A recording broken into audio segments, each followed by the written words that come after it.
Okay, so have you ever felt like overwhelmed with information? Like you're trying to get a grip on something, something important. Yep. Read a few articles, maybe you even like, go deep and read some actual research, and then it's just like, oh my God, this huge pile of details, and you're left like, what was important in there? What do I really need to know? Yeah, totally. And that's exactly why we do the deep dive.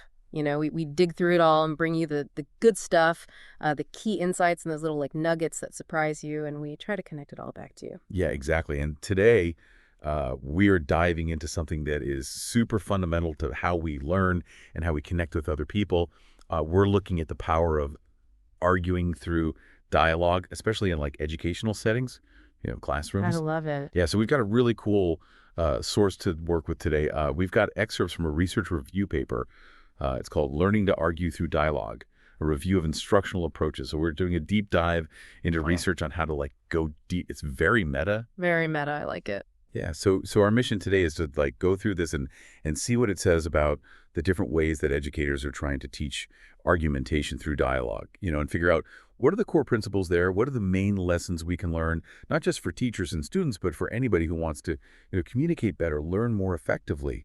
And remember, this isn't about like, aggressive debates or winning an argument. It's about using dialogue to reach a deeper understanding and build knowledge together. Yeah, that's a really important point. Yeah, so to help us through this insightful research, we have an expert right here ready to help us make sense of it all and to pull out the crucial points for you. Absolutely. Okay, so let's just dive right in now. The research starts off by defining some key ideas. What's the difference between just regular dialogue and what they call argumentative dialogue?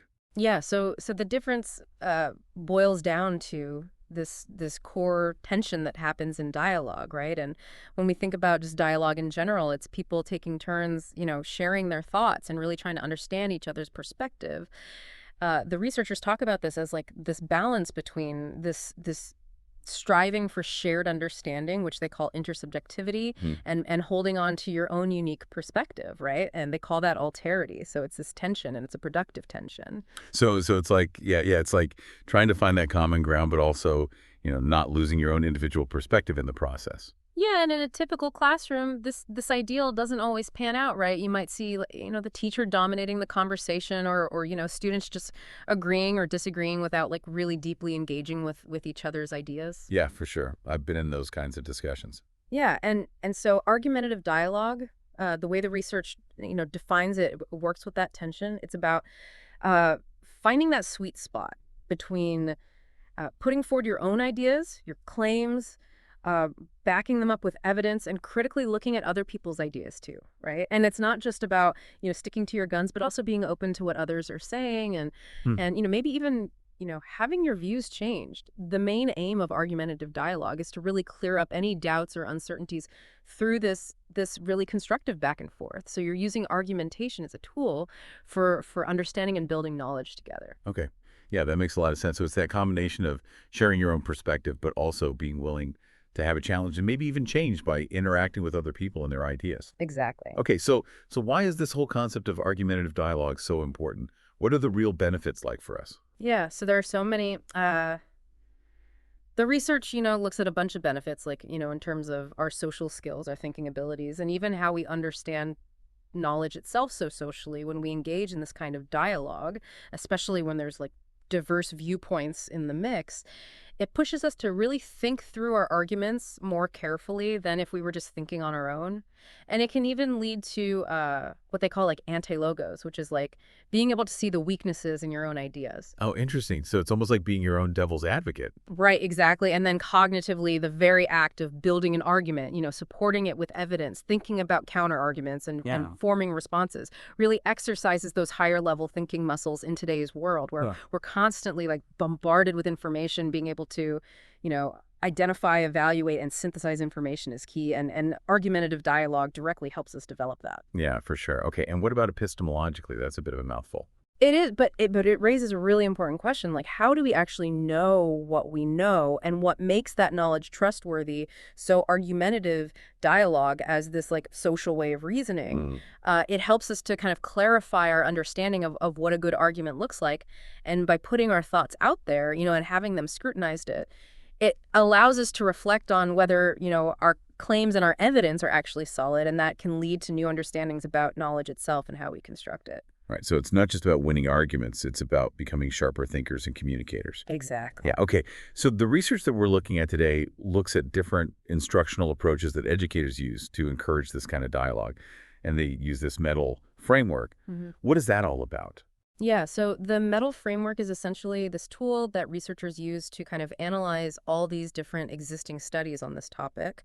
And it helps to organize this really diverse field by looking at four main things, right? So you have methods, which is how the educational dialogue is kind of set up and supported. Then you have dialogue goals. What are the participants actually trying to achieve in terms of knowledge? Outcomes, what they actually learn about argumentation, and learners, who the students are, and the context that they're learning in. So it's just a way to bring some order to a lot of different research. Yeah, okay, that makes sense. Mm. So let's start with methods. What are the main ways that educators set up educational dialogue? Yeah, so the research identifies two main ways that educators frame these dialogues, what they call low structure and high structure approaches. So low structure approaches don't specifically focus on argumentation as the primary goal, but instead they focus on creating a good environment for general dialogue, and argumentation might emerge naturally, as students explore different ideas, but it's not the main focus. A good example here is this idea of exploratory talk, where the emphasis is on students actively engaging with different viewpoints. So think of it as a more open brainstorming session where the goal is to generate ideas and explore them together. And high structure is kind of the opposite of that. Yeah, exactly. High structure approaches explicitly focus on argumentation as a learning goal. The learning environment is designed to bring out specific kinds of argumentative interactions and results, often with the aim of, building new knowledge. So you see this a lot in things like computer-supported collaborative learning, where they might use argument scripts, and in science education with approaches like the science writing heuristic. And then the researchers also identified a separate kind of dialectic approach within high structure, where the main goal is specifically to resolve a disagreement, and the idea is that the more controversial the topic, the more potential there is for, real argumentation to happen. Okay, so we have these different structural approaches. And now, what about the dialogue goals? What are the main things students are trying to achieve through dialogue in these settings? Yeah, so the research points to three main knowledge-related goals that students pursue during argumentative dialogue: sense-making, articulation, and deliberation, which can also involve deliberative persuasion. Okay, let's break those down. Sense making sounds like it's just trying to get a handle on something new. That's exactly it. Sense-making dialogues are all about trying to understand what others are saying, or, understanding a particular topic being discussed. The focus is on asking questions, clarifying ideas, building on each other's thoughts, and sharing individual explanations. So, for example, students might be asked to explain a scientific concept using models, and the dialogue helps them collectively make sense of it. Okay, so moving from like just basic understanding to like, actually putting the pieces together and explaining those connections. Exactly. And in this type of dialogue, students might share, compare, and connect their interpretations of something using data as support. Hmm. So a good classroom example here is, students presenting their science reports, which are backed by data, and then answering questions from their classmates about, their findings and their reasoning. Okay, and then the final goal is deliberation. Yes, deliberation or deliberative persuasion is about either reaching agreement or defending a position after carefully weighing different options, and that's based on agreed upon criteria. So this often involves directly addressing disagreements to, come to a conclusion or make a decision, and sometimes even changing your viewpoint in the process. And sense making and articulation, often feed into deliberation because you need to understand and support your claims before they can be effectively evaluated. An example could be students discussing different solutions to like an environmental problem and weighing the pros and cons of each solution.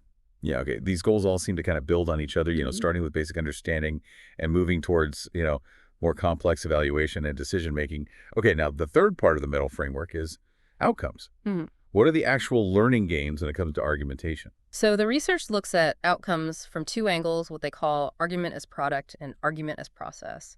So argument as product focuses on, what the argument is, its structure, how it functions structurally. This might include things like using evidence effectively, bringing in counter arguments, responding to them, offering rebuttals. They even mention something called Tolman's argument pattern, which is basically looking at the different parts of an argument, like the main claim, the data supporting it, and the reasoning that connects them functionally.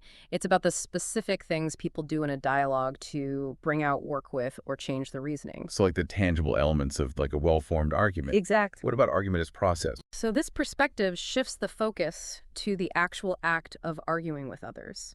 It looks at those social and emotional aspects, like managing your emotions, following social norms, like taking turns and listening actively.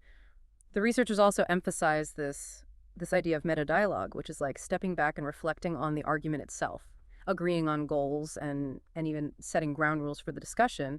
It's about consciously trying to make the argument process as effective as possible. Right. So it's not just about having like a solid argument, but also how you interact with others while you're making that argument. Exactly. Yeah, okay. And finally, the learner's aspect of the framework. Yeah, so this is all about the context, where the learning happens. The research considers key characteristics of the learners, like their age or grade level, the specific subject or topic being discussed, and the learning environment itself. Is it a whole class discussion, small groups, one-on-one? These contextual factors can really influence how argumentative dialogue unfolds and what students end up learning. Yeah. Okay, so the meta framework gives us a way to analyze all this different research now after looking at all these studies. What were some of the main findings or patterns that emerged? Yeah, so this is where that's really interesting because this is where we see how all these different pieces actually fit together in practice. And the researchers identified 4 main instructional framing stories or patterns by looking at how the methods educators use tend to align with the goals that they have for the dialogue. Okay, so 4 main patterns, lay them on us. All right, so the first one is low-structured sense-making.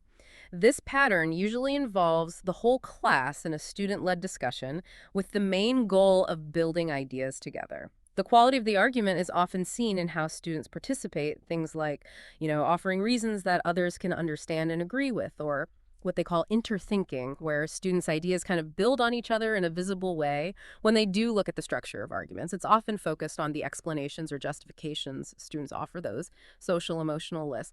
And those stepping back to reflect kind of gains are usually not the main focus here. Think of things like philosophy for children sessions or open whole class science discussions. So getting those initial ideas out there and exploring them collaboratively in a more open setting. Exactly. What's the second pattern? The second one is high-structured articulation. And here, dialogue is seen as this collective effort to really understand something by evaluating evidence. And it often happens in small groups with the goal of justifying or explaining, using arguments that are based on evidence, or comparing different possible explanations. They tend to pay equal attention to the social and emotional aspects of the discussion, as well as the students' ability to reflect on their arguments, alongside having, well-developed arguments that often follow a structure like Tolman's argument. This pattern is really common in science education. So a more guided approach with a strong emphasis on evidence and a closer look at how students are interacting and thinking about their own arguments. Exactly. What about the third pattern? The third is high-structured deliberation. So this also takes place in highly structured small group settings. But the main focus here is on comparing different theories or explanations to choose the best one. And there's a more explicit focus on students understanding, what makes a good argument and being able to monitor and guide their own argumentation process. So moving beyond just explaining with evidence to actually using that evidence to decide between different possibilities. Exactly. Okay, and the fourth and final pattern? The fourth one is dialectic deliberation. This pattern specifically defines argumentation as a deliberative dialogue, often happening one-on-one. The key here is that disagreement is intentionally used as the starting point to drive students to offer counter-arguments, rebuttals, and to put together arguments that consider and integrate these different perspectives. This leads to a greater focus on well-developed arguments that really grapple with different viewpoints. Okay, so it sounds like these patterns represent different levels of guidance and different aims, for argumentative dialogue in education. Did the research also look at where you typically see these patterns and in what subjects? Yeah, absolutely. They found that low-structured sense-making, that first pattern, is most common in whole class discussions with younger children across different subjects, with teachers playing a key role in guiding the conversation. High-structured articulation, that second one, tends to happen in small groups, particularly in science, and when discussing socio-scientific issues, often using things like templates or visual organizers. High-structured deliberation. The third one is also often in small groups, frequently with middle and high school students in science and socio-scientific contexts. And finally, dialectic deliberation. That fourth one is more often seen in one-on-one discussions about general interest or scientific topics with older students like teenagers and university students. Okay, that's a really helpful overview of these different ways of approaching argumentative dialogue. So what does this all mean for you, our listener, for someone who's trying to quickly get a good understanding of new information? What are the main takeaways from this research? Yeah, so if we bring this back to your interest in, efficiently gaining knowledge, understanding these different approaches can really sharpen your ability to navigate information and build well-reasoned arguments in various situations. The research highlights these kind of subtle differences within what we might generally call good communication, and they touch on ideas like productive dialogue, where people are open to changing their minds, constructive argumentative interaction, which actually builds new knowledge and productive argumentation, where carefully considering different viewpoints leads to stronger conclusions. So it's not just about having an opinion. It's about engaging in a way that leads to a better understanding, whether that's in a classroom, a work meeting, or even just a conversation with someone you disagree with. Exactly. And the research points to this idea that these four patterns can actually complement each other. Yeah. It suggests that a really effective way to learn and use argumentation might involve drawing on elements of all four, depending on the situation and what you're trying to achieve. So, for instance, sometimes you need that open sense-making phase to explore different ideas initially, and other times you need a more structured approach to, evaluate evidence and make a decision. Right. It's not a one-size-fits-all solution. Right. Okay, now the researchers did mention some limitations to the research they looked at. What were those? Yeah, they pointed out a few things to keep in mind. One is that by bringing together, a really large number of studies, they had to move away from some of the detailed analysis, in each individual study, which could mean that some of the nuances were lost. Another is that, they can't definitively say that certain teaching methods cause specific learning outcomes. They're more identifying connections between different approaches and the types of learning gains that were observed. And finally, they acknowledged that the studies they reviewed are just a sample, of the wider research on educational dialogue and argumentation. So it gives us a great overview of the field, but there's still more to learn within each of these areas. Absolutely. Okay, to wrap things up, what's the most important thing for you to take away from this deep dive into learning to argue through dialogue? I think the key takeaway is that learning to argue effectively through dialogue, it's a complex process with, many different ways to approach it, and each with its own kind of focus on how the dialogue is structured, what the goals are and what students end up learning. The research really emphasizes that, thinking about these different elements, the methods used, the specific goals of the discussion and the context of learning is crucial for encouraging discussions that are both productive and help, build understanding. So it's a thoughtful and deliberate effort to guide conversations in ways that encourage deeper thinking and better communication. Yeah. And on that note, here's a final thought for you, our listener. Think about all the different situations in your life where argumentation, in that constructive sense, takes place. Which of these patterns might be most useful or effective in those situations? How might consciously applying some of these approaches help you to understand things better and communicate more effectively? It's definitely something to think about. We encourage you to reflect on these ideas and maybe even consider your own communication style in light of this deep dive. Ultimately, understanding the nuances of dialogue and argumentation is incredibly valuable, for navigating the complexities of the world around us. I completely agree. Okay, so that's it for this deep dive. We'll see you next time. See you next time. Bye. Bye.